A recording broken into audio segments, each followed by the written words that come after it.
This is a clever little touch, how you only see Indiana Jones from the backside for a long time, and then it gradually turns towards him and you see his face, but there you see him like step out of the shadows after like disarming that chump. It's almost like that sort of same monster type philosophy of slowly revealing him. A bit similar to what they did there with Indiana Jones. It's like he's the star of the movie and you're seeing him for the first time, so we're gonna make you wait till you see the face.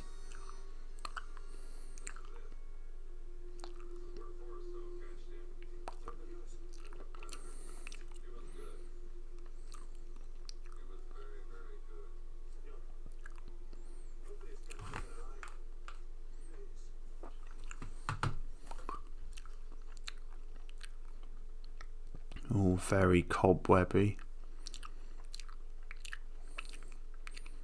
I don't know if they actually shot in a jungle or if this is just like a set, but if it's a set, they've done a great job. It really looks the part.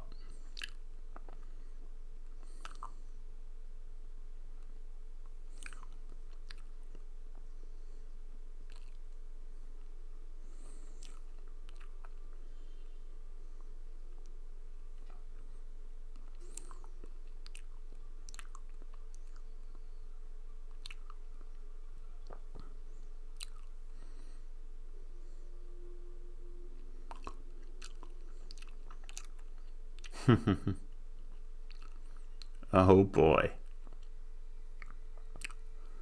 All those spiders.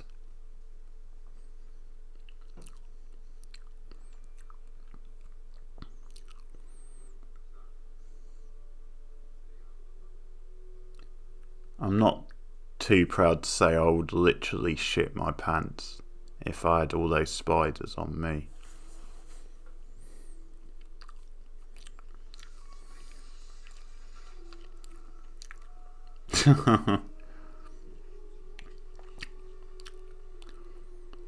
Nice zombified effect.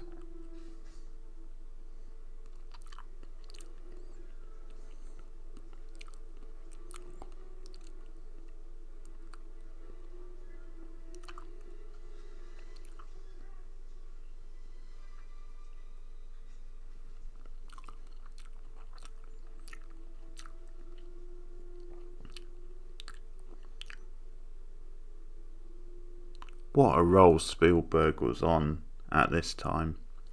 It's almost like he had hit after hit after hit, and was just in terms of quality, was at such a hot streak in his career.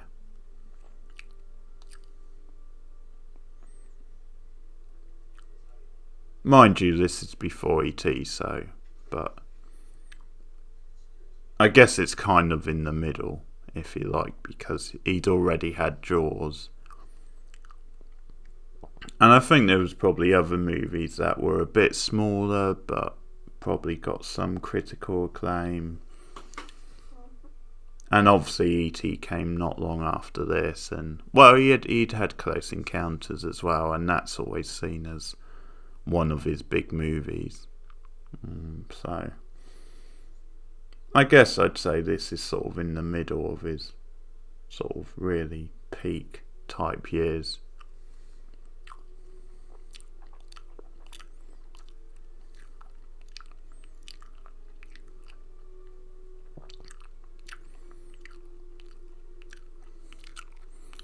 One of the great visuals of the film,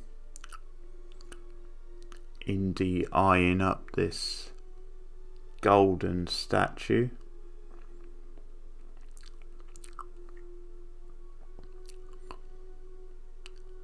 Keep your eye on sneaky Alfred Molina though. What's he up to?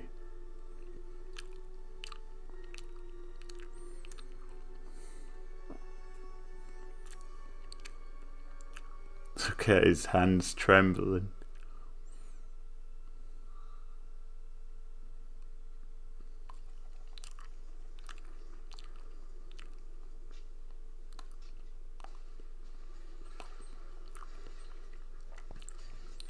Now would be a good time to run.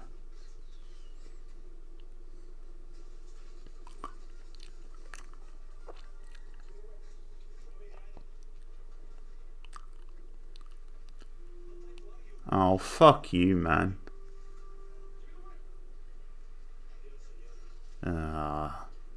Should have seen that one coming, Indy.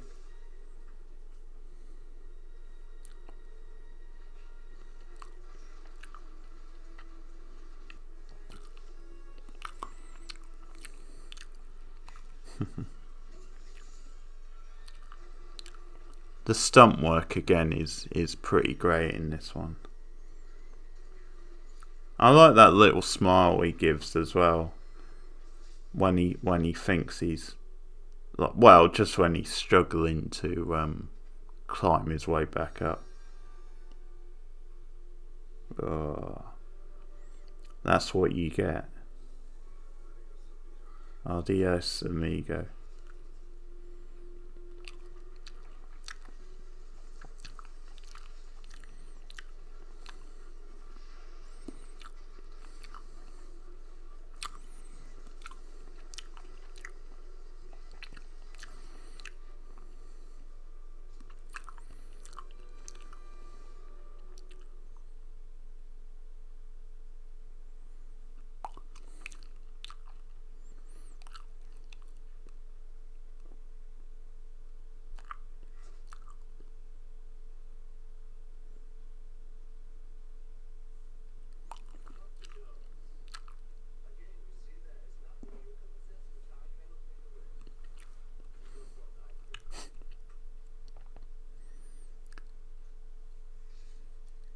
He looks so funny with the cobwebs all over him.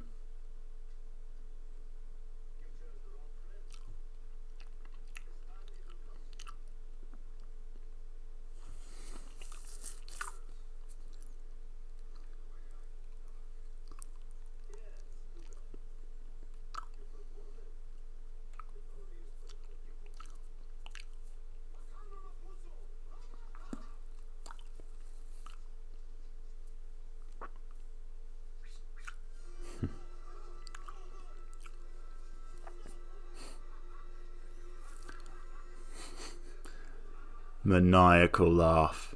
Maniacal laugh.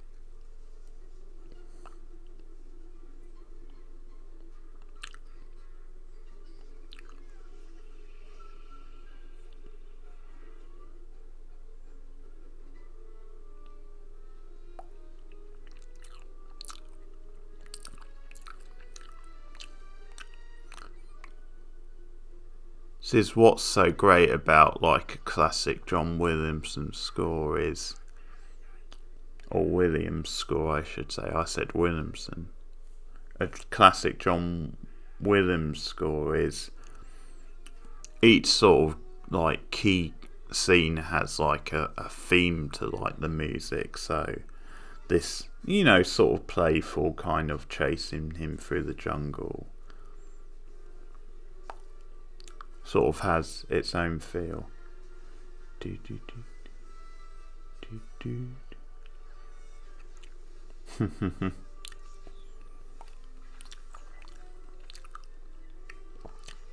Do, do, do, do. Those natives must be terrible shots.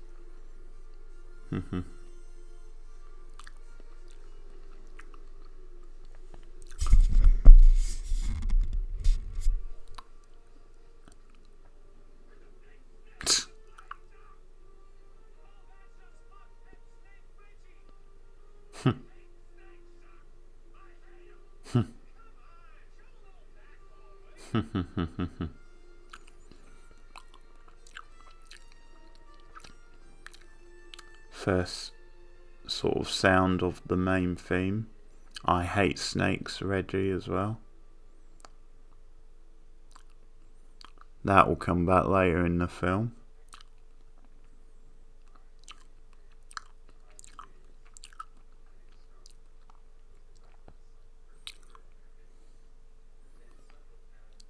Dr. Jones giving a class now with the female students just swooning all over him. One in particular.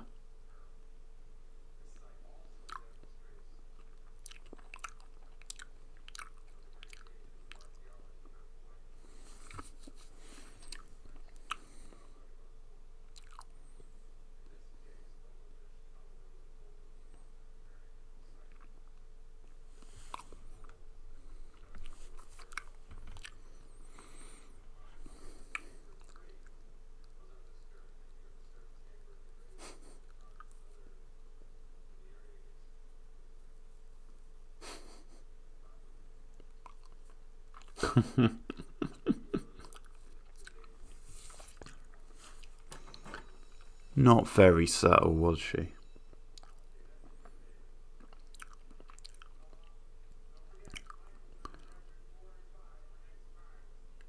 And he's just bowed over. He's like, whoa, what's going on? And that's the charm of the character. He's like this bumbling sort of nerd who just happens to be good looking. Who just happens to be good looking and charismatic.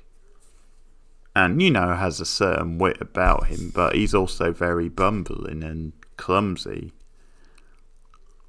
And that's what makes him the most unlikely hero. But it works so well because of Harrison Ford and the casting.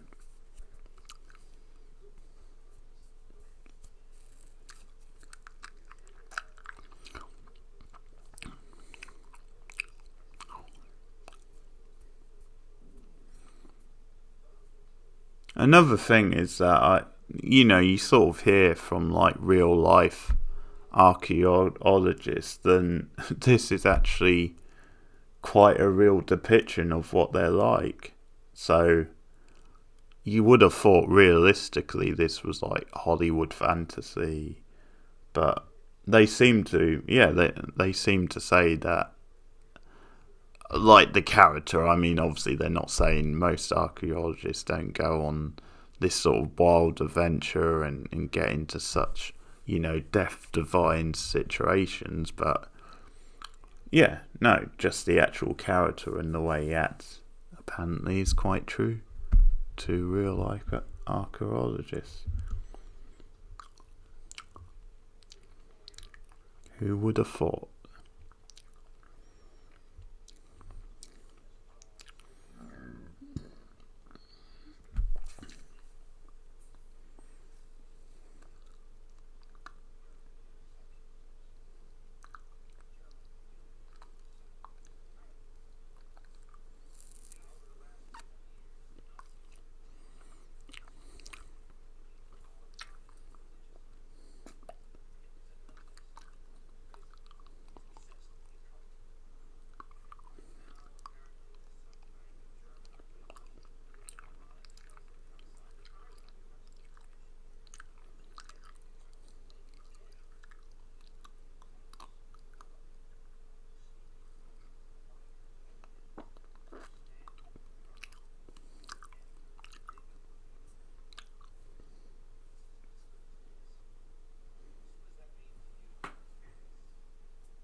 Seems like Indiana's getting a bit too heavy for these squares with mention of the Ten Commandments.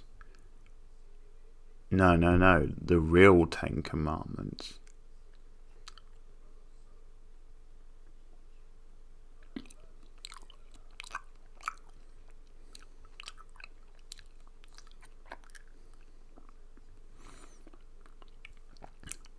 I love Den and Elliot in these films. I think for many people this is what they think of when they think of him, which probably a little unfair because he did have such a big career, but it's certainly one of his standout sort of roles for me, at least in his later career.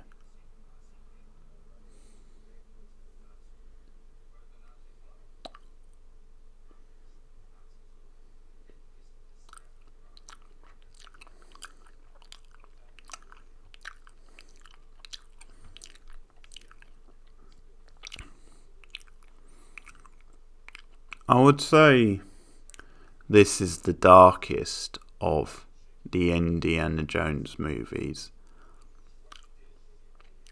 Like, definitely the most adult. The films work so well because they get a good balance. I mean, it is kind of... I mean, obviously it's a certain age. I mean, it probably wouldn't be suitable to show to someone about 8, I would say. I would say 8 is sort of like the sort of borderline, if you like. So maybe above 8 is fine. But generally speaking, there are some tough scenes, but generally speaking, I think it sort of works across the board for all ages, and it's kind of a classic family type adventure, but with, as I said, just a few moments that are a bit sort of like adult and close to the bone.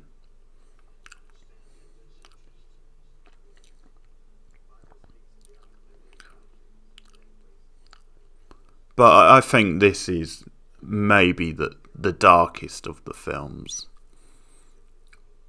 But that there is moments in pretty much all of them that are a bit, unsettling.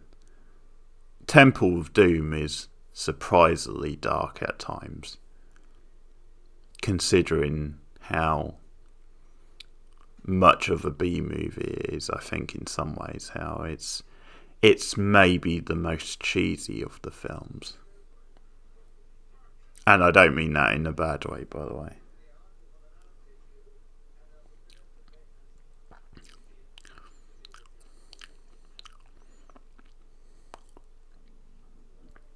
Cheesy as a B movie.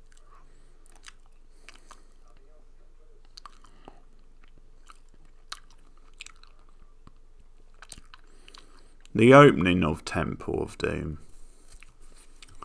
is actually one of my favourite openings, maybe to any movie ever.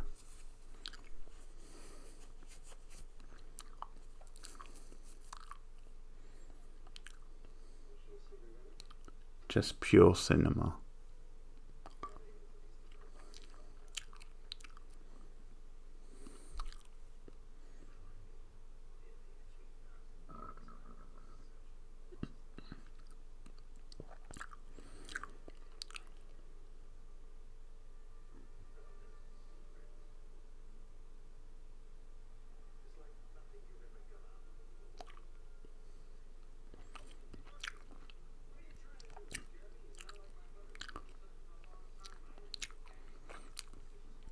You really get the sense of their relationship here, the Marcus and his relationship with Indiana Jones. I think you just get that chemistry and that sort of sense of them being friends for like years and knowing each other so well. And you sort of sense like his concern there. And I think that scene does a great job of just selling, this is Indiana's biggest ever mission.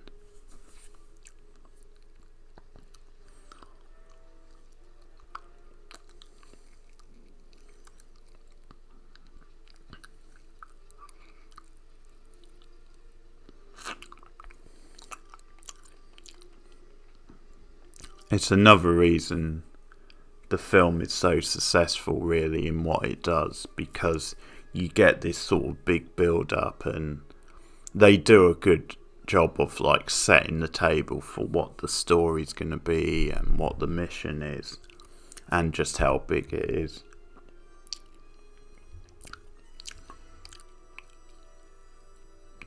Now this right here with him on the plane and travelling, and just the way they use the map and like the big red line, I think that's one of those examples of Spielberg just being in love with like sort of adventure type movies and like Sunday morning serials, and just that technique of like showing you where the plane's going to on the map and a big line like that.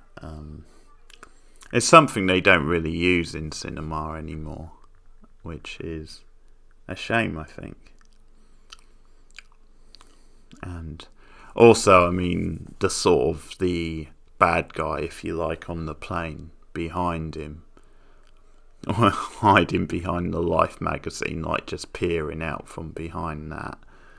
That's another like fun sort of old-fashioned type storytelling type visual. Sort of, it's a clever sort of shot because it reveals to the viewer then this guy is following Indiana Jones. He's keeping tabs on him, and this guy is a villain.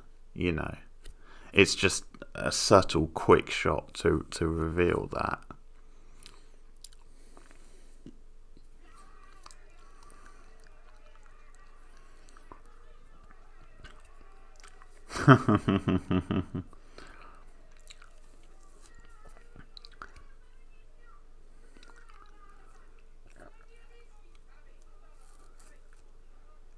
No one drinks Karen Allen under the table.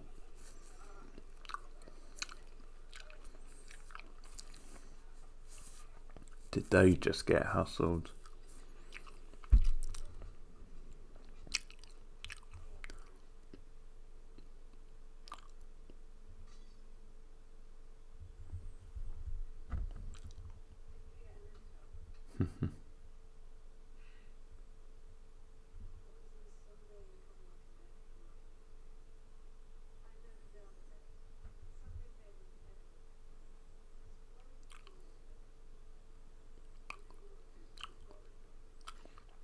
Oh, there we go. Wallop.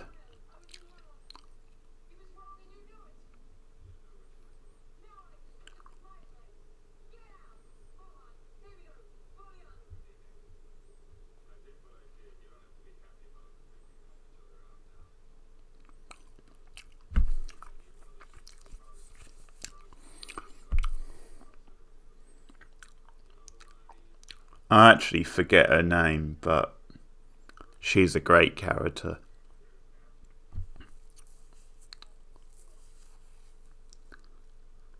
And you just get a sense from this scene that she's a woman not to be messed with. Marion, that's it. It's just come up on the subtitle.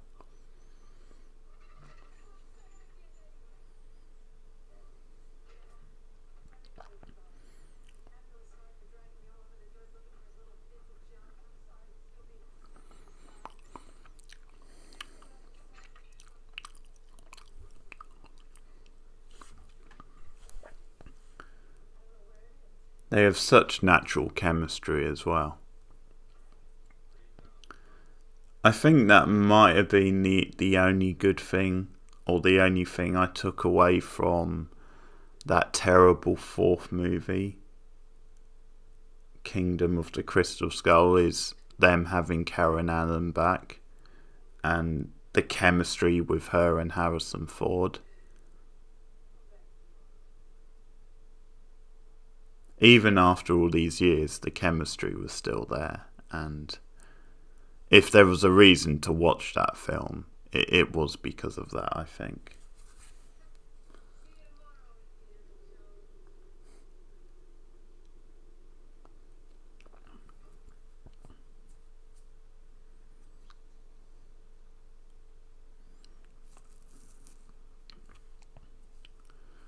This bar as well, it's such a good looking bar. it's so cinematic, and the feel for the location in this like Arctic sort of wintry landscape, and you've got like the candles burning. It sort of like really sets the mood for this scene.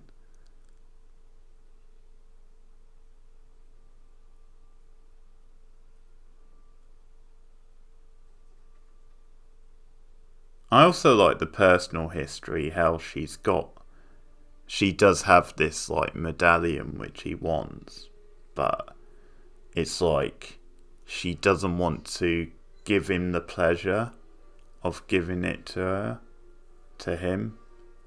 It's like she wants to have that over him because of the way he treated her.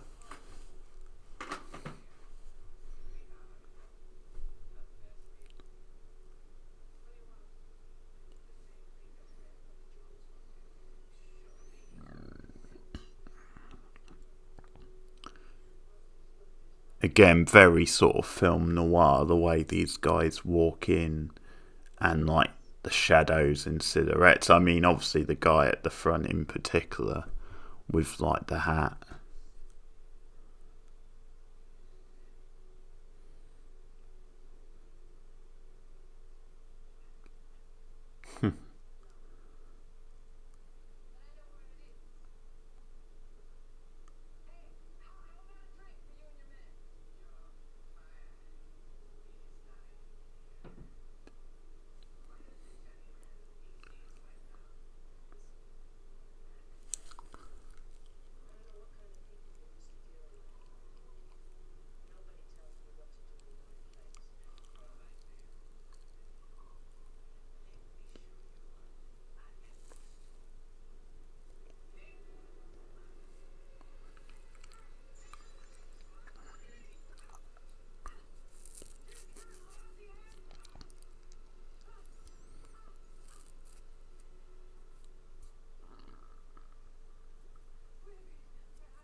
He's a really scary villain, this guy. He really has a presence.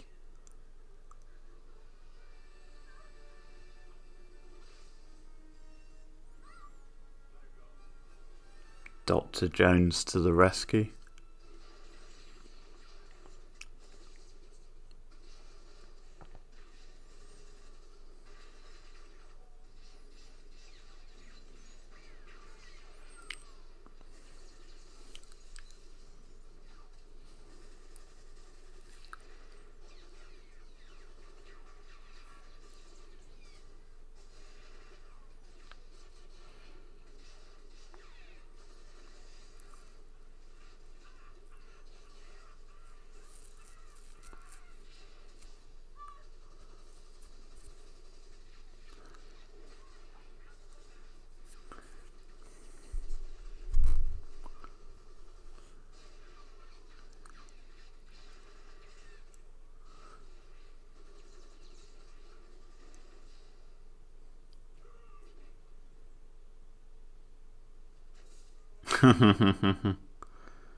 That's a nice shot.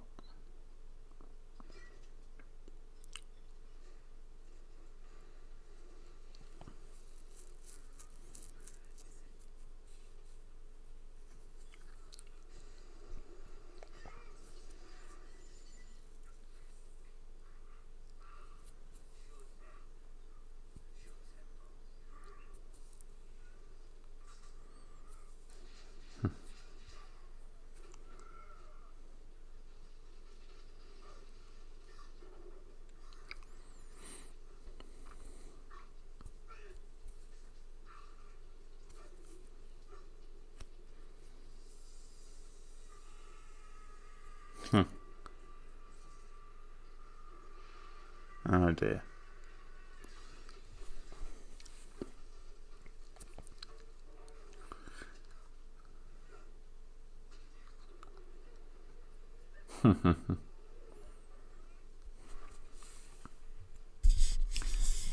He's got a red hot hand there.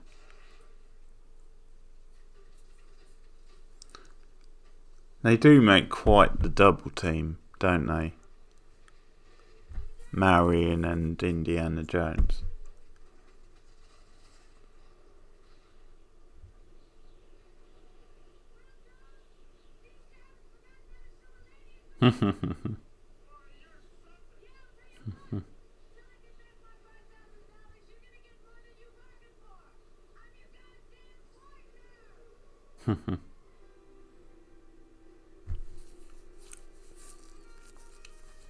Do do do.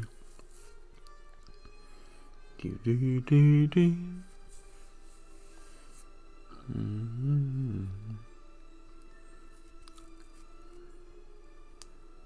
Oh boy.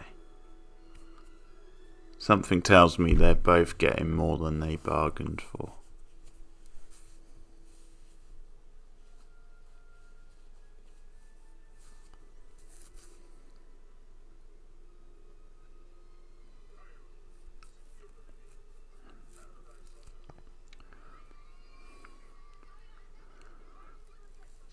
Jonathan Rhys Myers. Great character actor, but bit of a nut job in real life.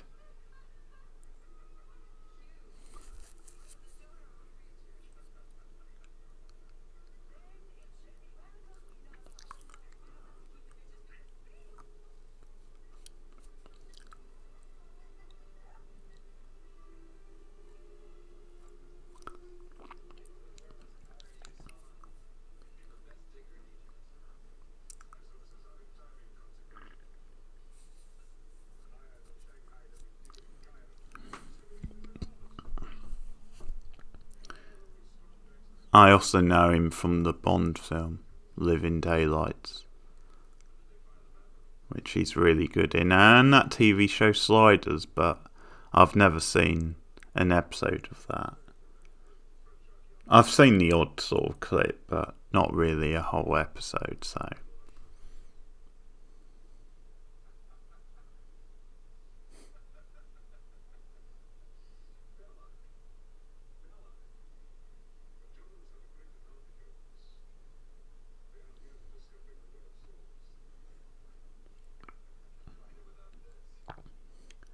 As much as I enjoy these films, I am pleased that we've moved a bit past the old evil German Nazis against the great American heroes.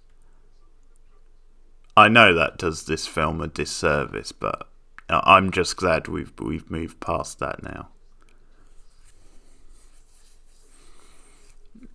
Not to say you don't get any films when they still play on it, but they're probably fewer and far between now, which is a good thing.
I never really get what the importance of that monkey is. Whether it's like a way to tip them off that he's around, or... I think it just comes back into play later, doesn't it? I think it ends up popping up at the right sort of moment, and they sort of use it to escape.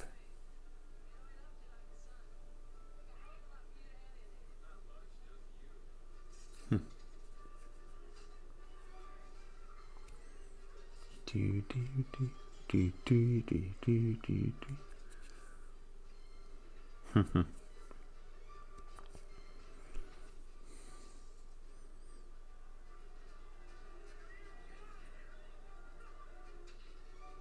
Do, do, do. Again, some vintage John Williams music, some lighter sort of stuff. Very sort of like playful and operatic.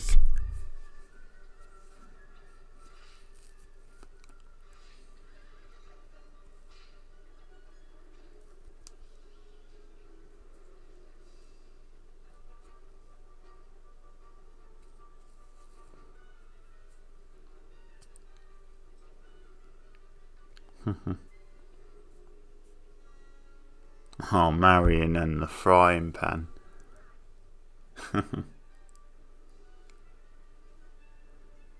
That is adorable. Boom. See, this is what I like about her character, is that she is active from the start. She's not afraid of people. Even though these are like, in theory, like really dangerous guys and they mean business, she knows how to stand up for herself. And oh yeah, see like the monkey screeching here, tipping them off.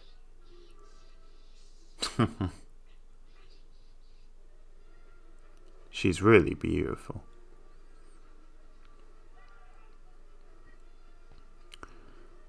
But yeah, like there, she actually took one of them out. And you see how smart she is. And how tough.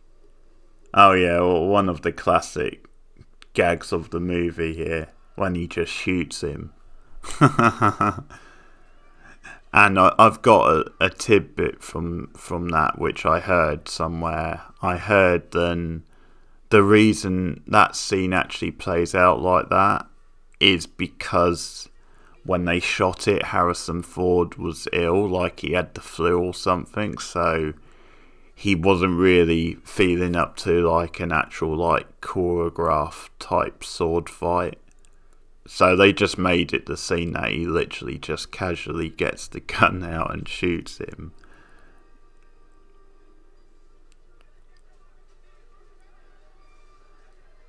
And the stuff with the baskets here, so good. It looks so good as a visual sort of thing, and this sort of like maze. And trying to find the right one with her in.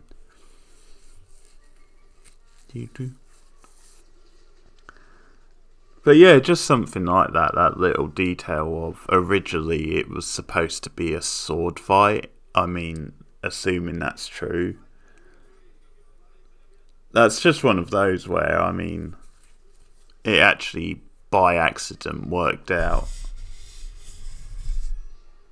actually better. It makes the scene better because it's a much more entertaining scene because of that.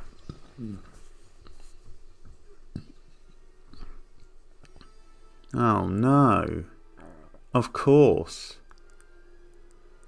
He thinks she's dead for like half the movie. Man.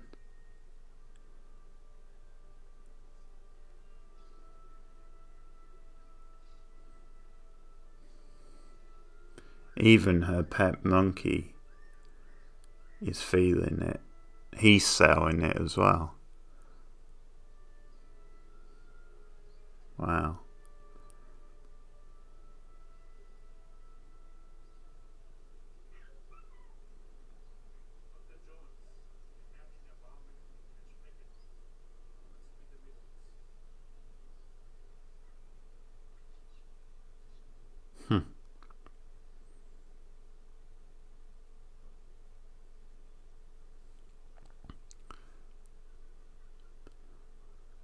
I like that, how it suddenly hits him like a gut punch. And how he sells it. It proves that he really cares about her.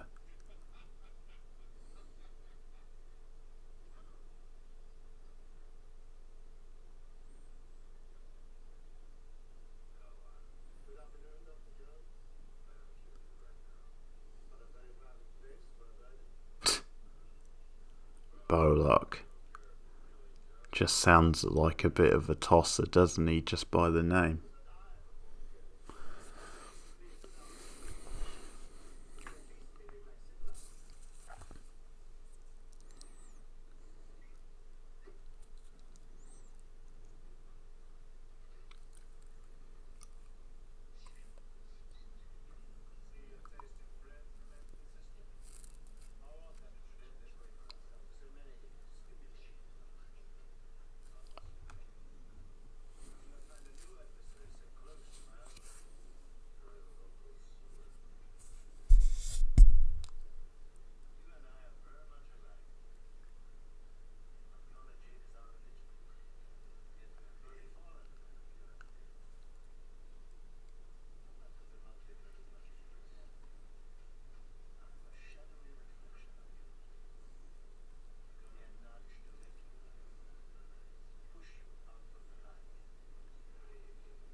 I will be doing some special Christmas commentaries.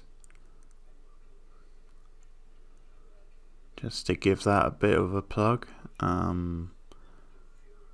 Makes sense in the coming months. I will be doing perhaps the most famous Christmas movie of them all. That's It's a Wonderful Life. I'll be doing a special commentary for that at this $1 tier.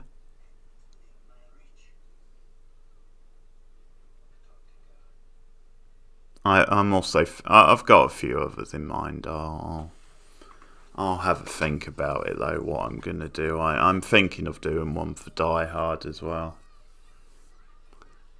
Which, yes, is a Christmas movie. No matter what Bruce Willis says.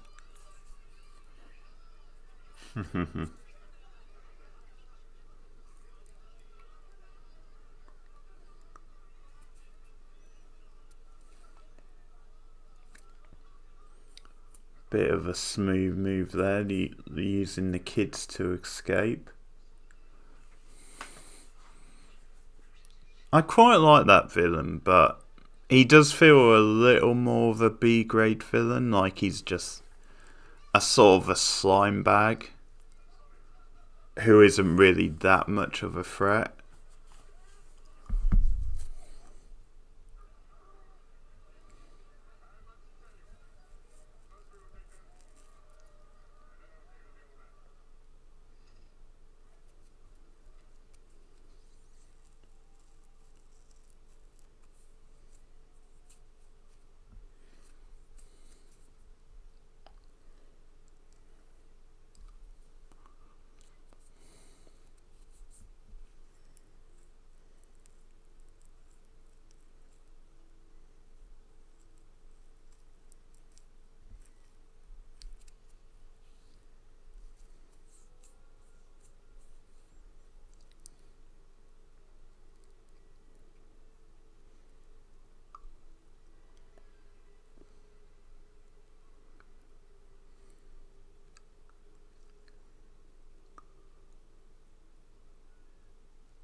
Thought he was talking to the monkey for a minute.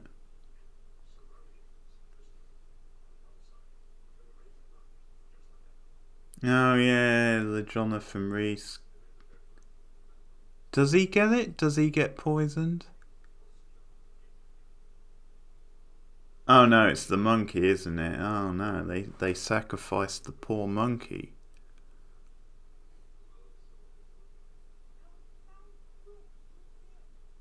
Because Indiana stops the other character from eating it just in time.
Oh no, it's the other way around. He saves Indiana Jones.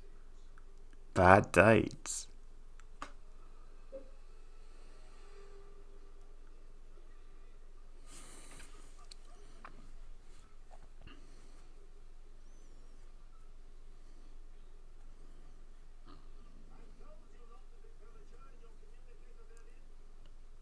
He sort of has like the sort of quite suave playboy style villain feel to him, this guy, doesn't he, I think?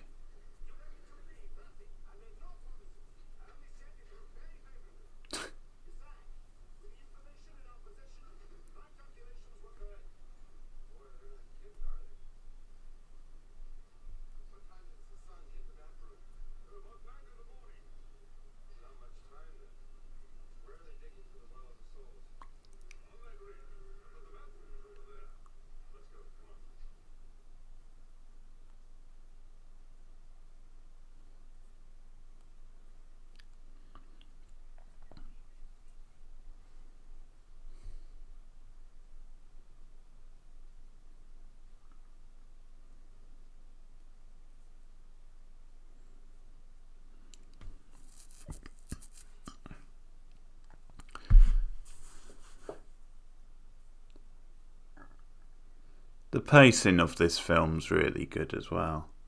It's just under 2 hours, and I think that's the perfect running time for it.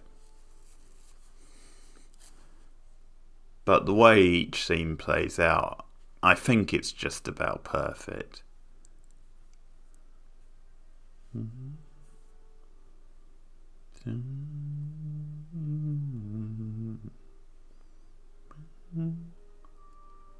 Such a presence to this music.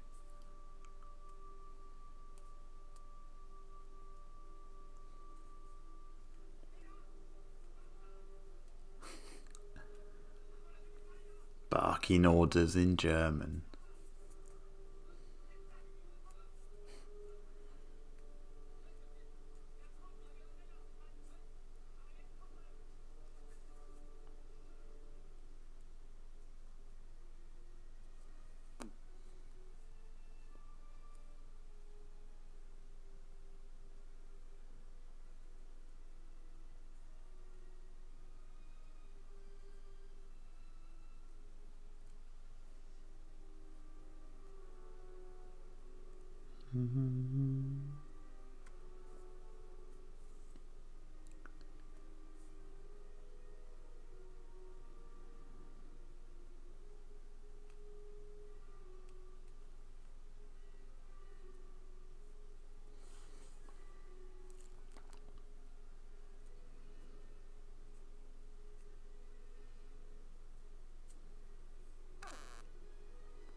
India struck gold.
I think that's my favourite bit of music from the film.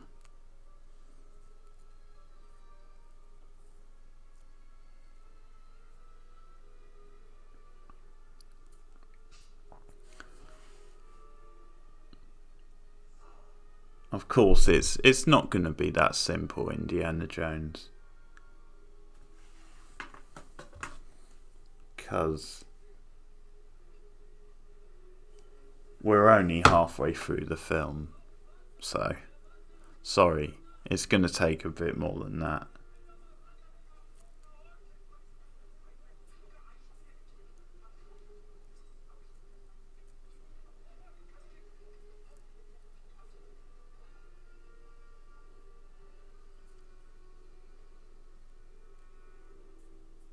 He did escape though. And Marion's still alive.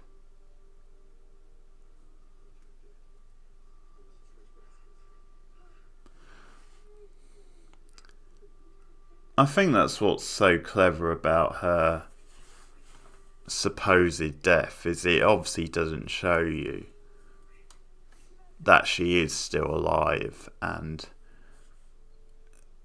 you've got no reason to believe that she is. And so I can imagine people watching this for the first time assuming that maybe she was dead. Especially of his reaction, like how crushed he was. Are you crazy? I love that, her shouting that through the gag.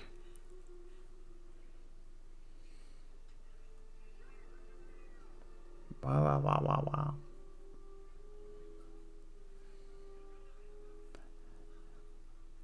Men chattering in Arabic, I love it.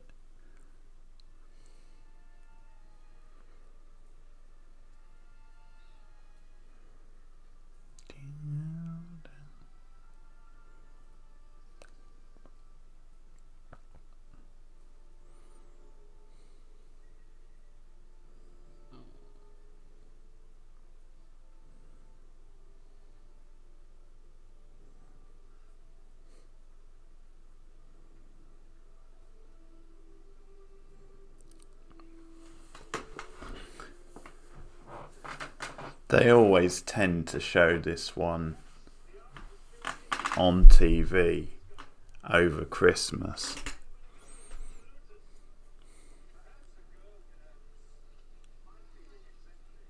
So there's a pretty good chance I might be watching it again over Christmas, one way or the other.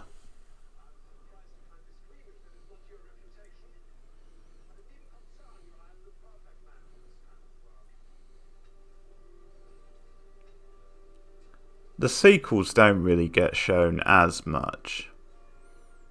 You see them come on once in a while, but I think this is the one that is shown the most.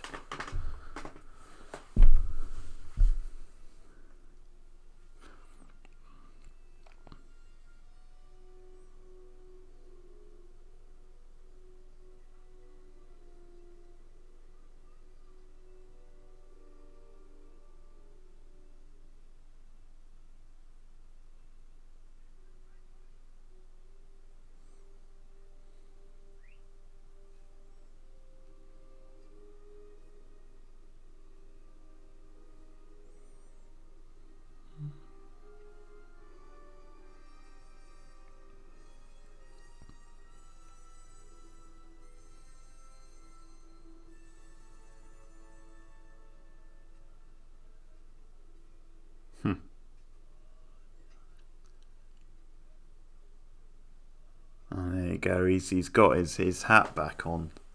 He feels like the old Indiana Jones again.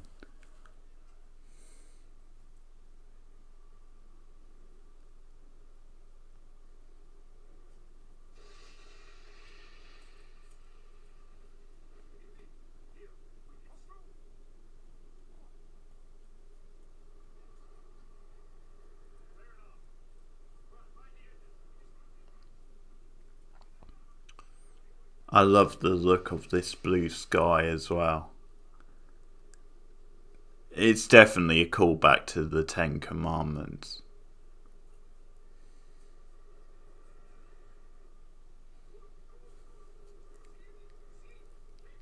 Indy?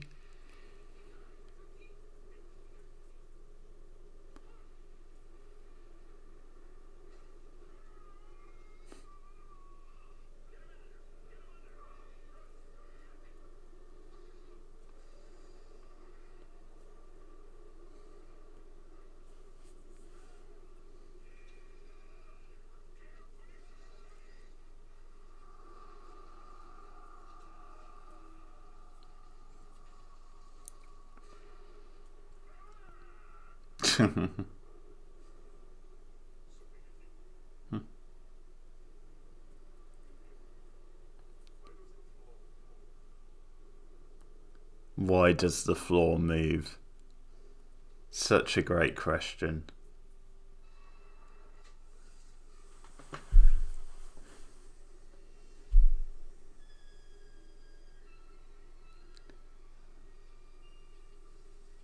It just had to be snakes, didn't it?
He's trying to play good cop to his friend's bad cop.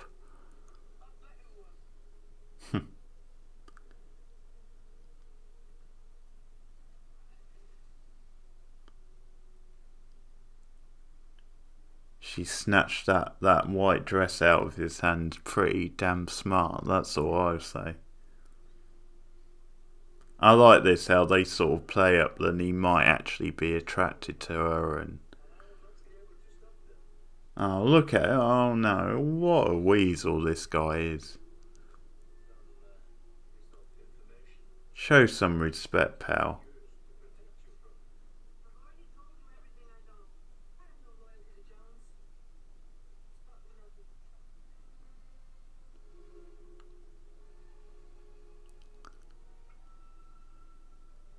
A sight for sore eyes.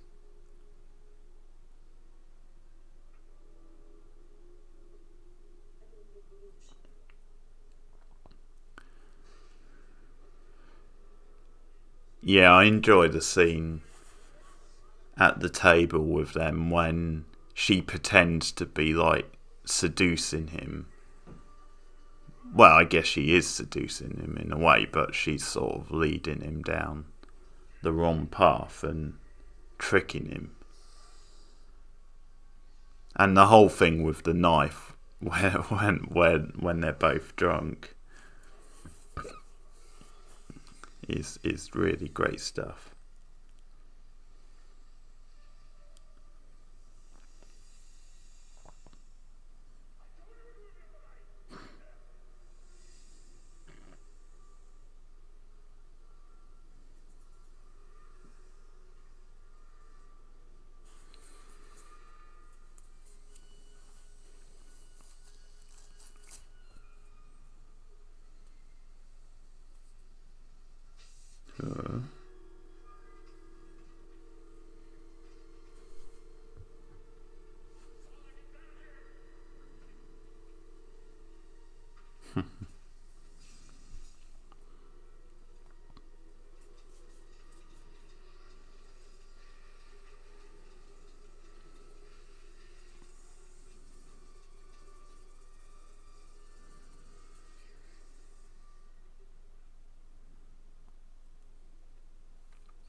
Yeah, they're about to take these off Prime in the UK, so I'll have to get the set on DVD.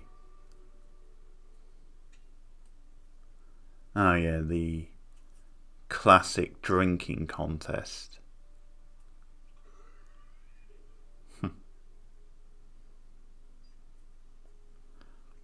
This is another nice little callback to earlier in the film where we saw her having drinking contests in her bar.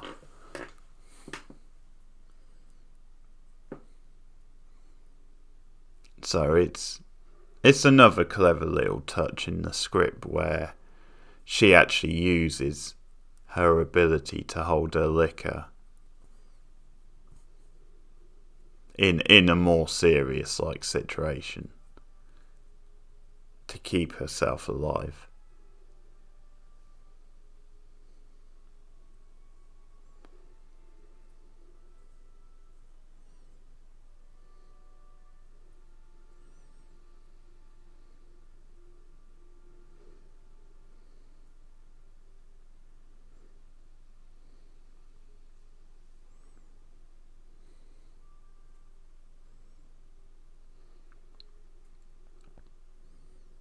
Zella has a much bigger part than I remember. I didn't remember him being in as much of this film.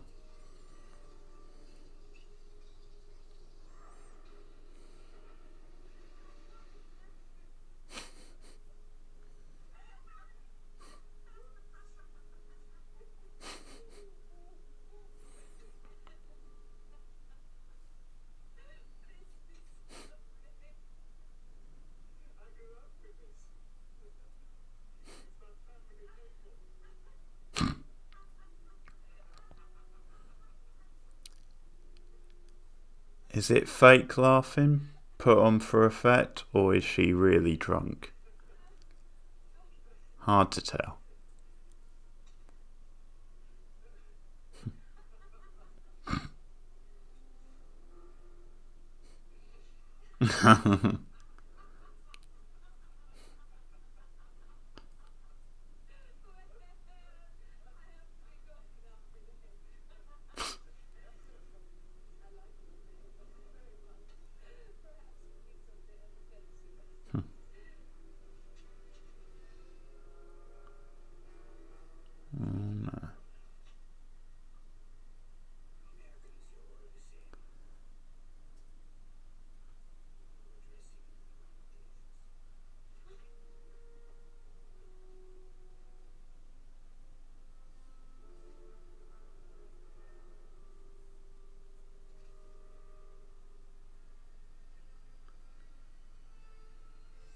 Oh, that can't be good.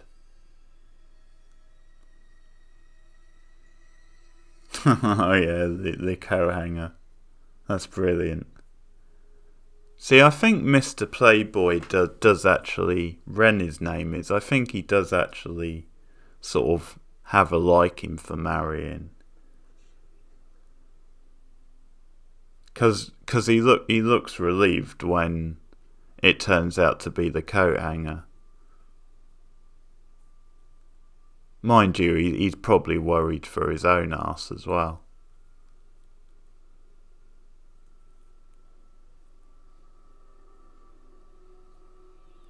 I don't think the evil Nazis are too pleased that he's been taken in by Marion like that.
Yeah, he's not.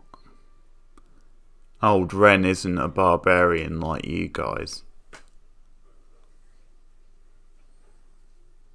He's too sophisticated and classy for that.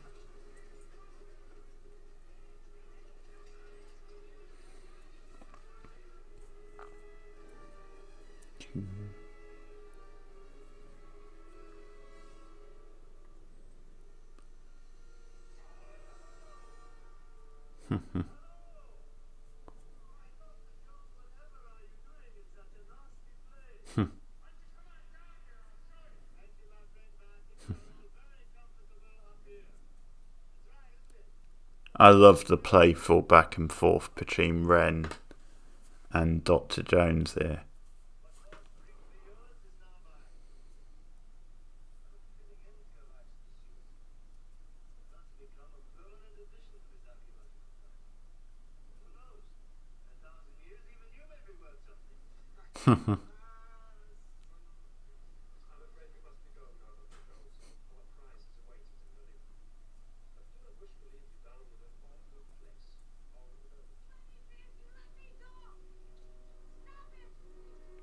Oh no.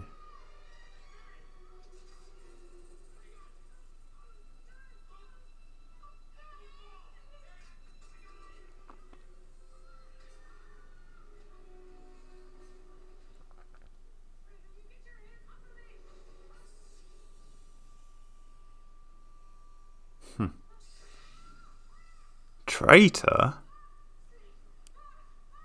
It's a bit strong, to be fair. He did.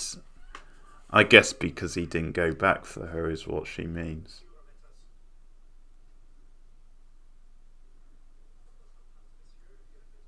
I'm sure he intended to, Marion.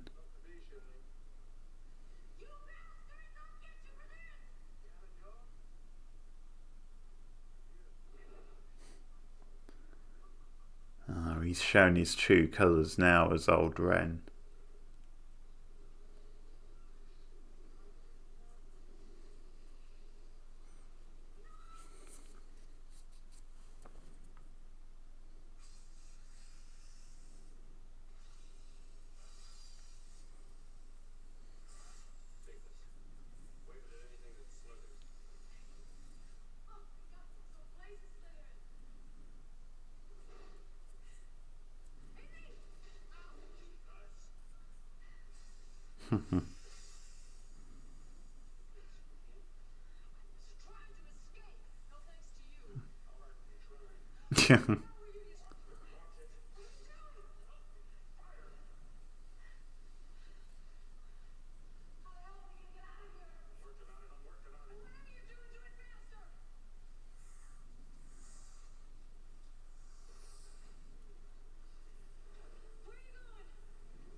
Do.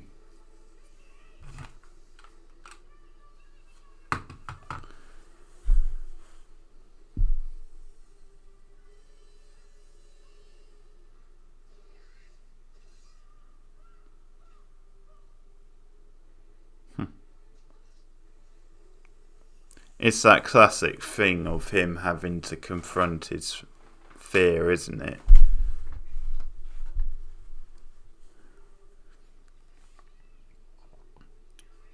Similar to the thing with Marion and the drinking contest and how she used that in a much bigger way later in the film. It sets up in the opening of this film that Indiana Jones is afraid of snakes, or he hates snakes anyway. And of course it makes it so perfect that he's faced with a whole bunch of snakes, hundreds and hundreds down in this sort of underground place. And he just has to face up to that fear to be able to get him and Marion out of there. It's great storytelling. It's simple, but it's effective.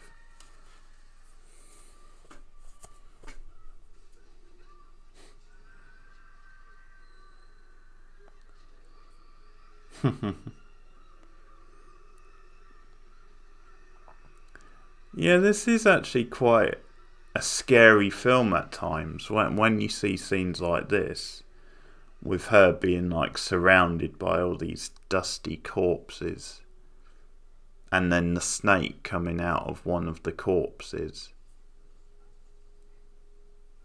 It is a bit more scary than you would expect an Indiana Jones film to be.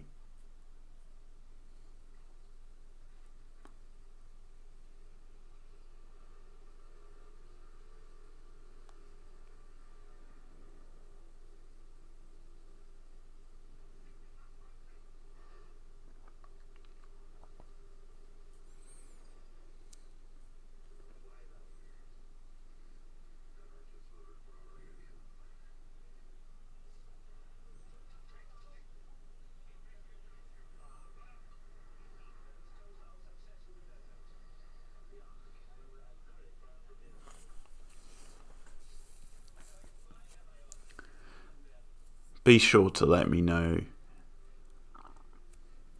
in comments what if there's any films you would like me to do a commentary of.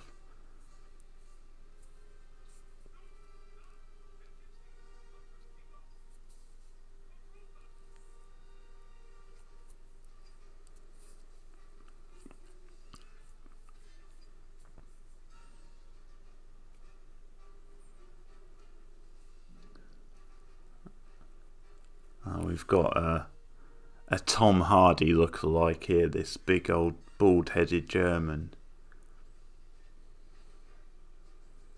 And again, Marion shows her sort of guts in this scene. How she physically tries to help him.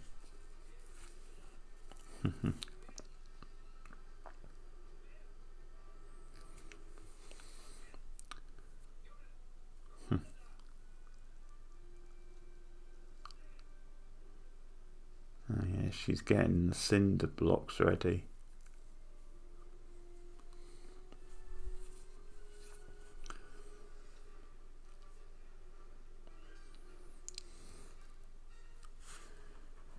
It's also quite a graphic film, which is why it got the PG, I'm sure.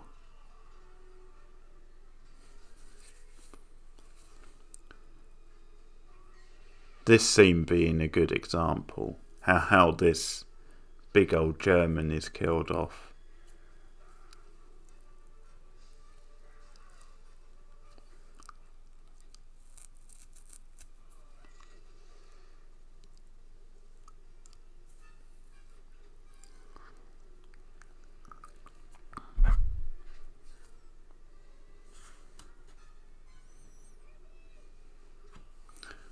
Poor Marion sort of made things worse there, inadvertently.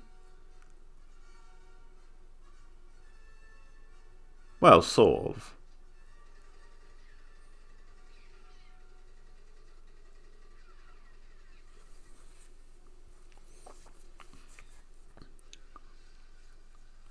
Not a bad shot though.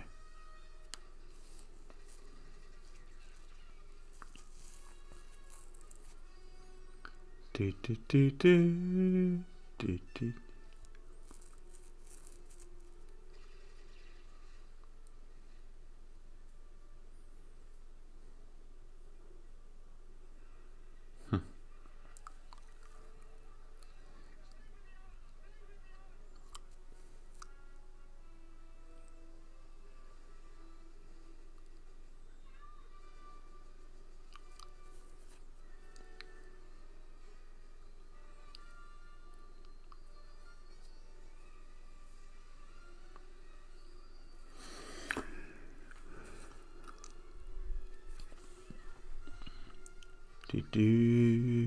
Do do do do do do do do do do do do.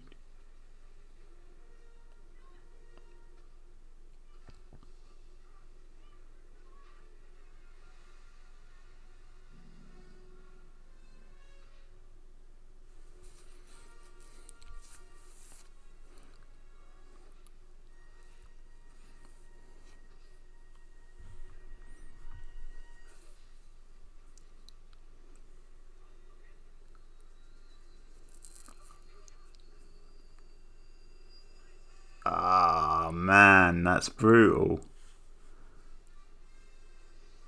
Propeller to the head. Blood splats everywhere. Glorious.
Things going from bad to worse for the Germans at the moment. Still got the Ark, of course.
Really building to the grand finale now.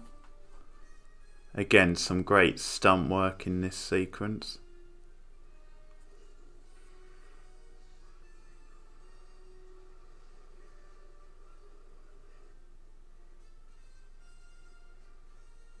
I don't really know how many of his own stunts Harrison Ford did, or like how involved he was in the action scenes. I'm guessing he was involved in some at least, just because of that little tidbit about them changing the scene to him shooting the guy rather than having a fight with him because of him being ill. And this is like 1981, so this is still in the era where a lot of like big budget films like this, you had a lot of like practical type effects, or you had a lot of like actual physical type stunts.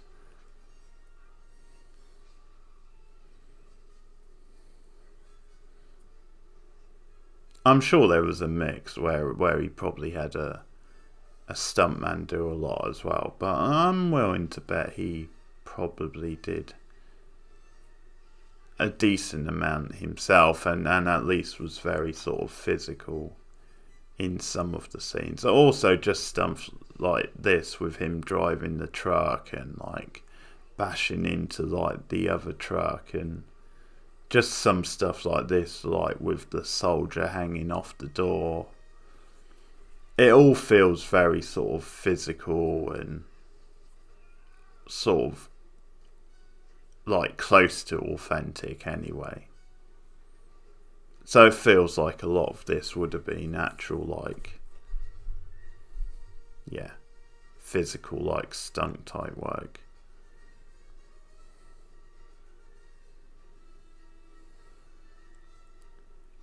It certainly looks good, whichever way it was done.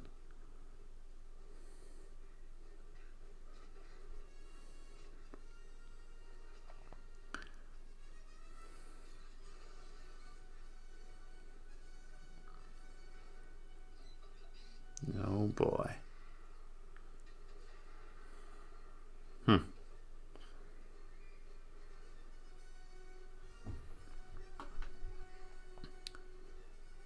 That's another thing, like you see in this sequence, with him hanging on for his life. I think a bit like John McClane in Die Hard. Indiana Jones is a bit more of like an everyman sort of action hero, where he is vulnerable, he does feel pain, he does bleed, and he obviously he feels like an everyday sort of guy, and that's a big appeal of the character. He's not one of these like super jacked up, dare I say, steroid induced superstars like Schwarzenegger or Stallone.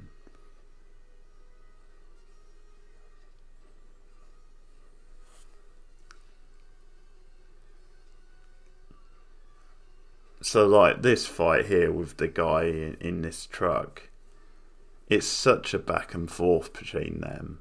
You get a real sense of like struggle, and the sense that, yeah, Indy could be in danger here. There's a sense of danger, a sense of threat.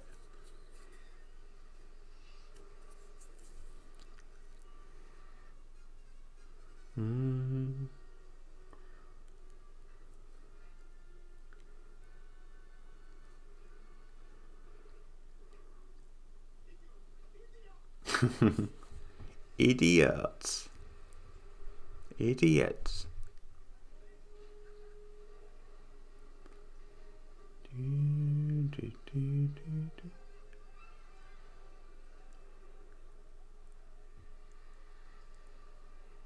He's got that arc back. For now, anyway.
Oh.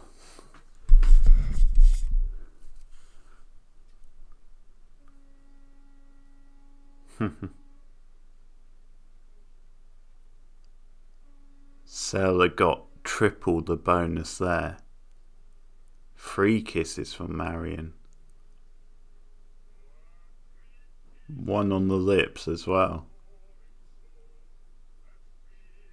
Does he just sing at every occasion?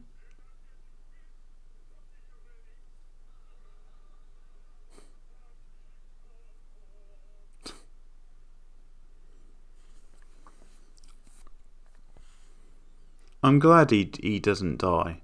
He just had that feel of a character that would be sacrificed at some point. But I'm pleased they didn't go there.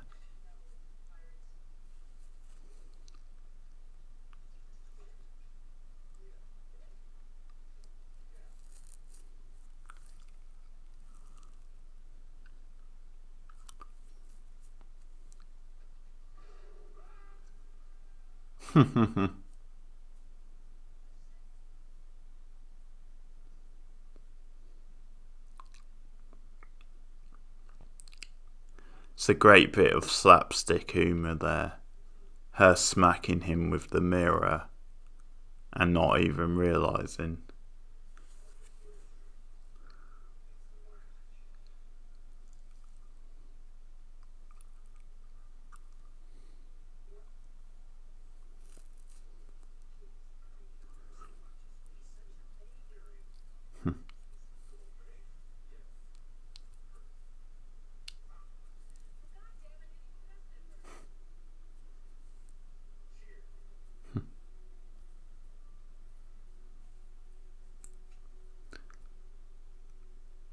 Oh yeah, there's a lot of this film I sort of forgot actually, but he gets her to kiss it everywhere where it hurts.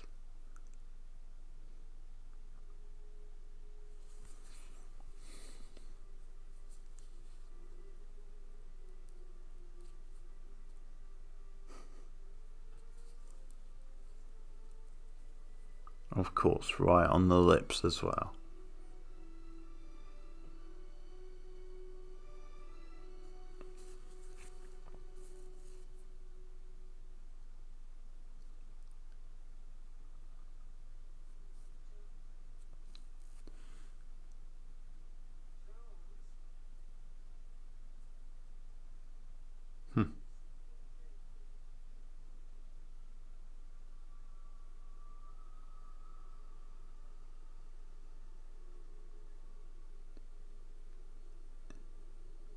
Is this it?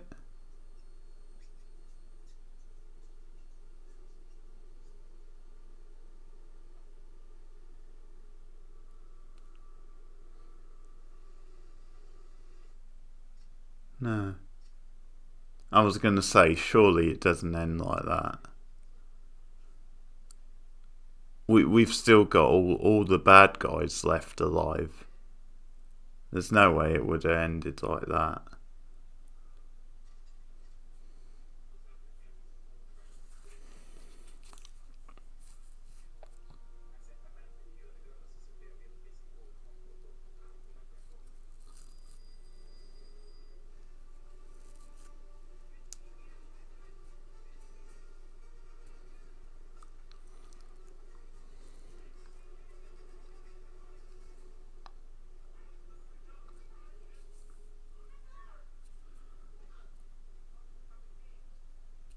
Searching the ship for him.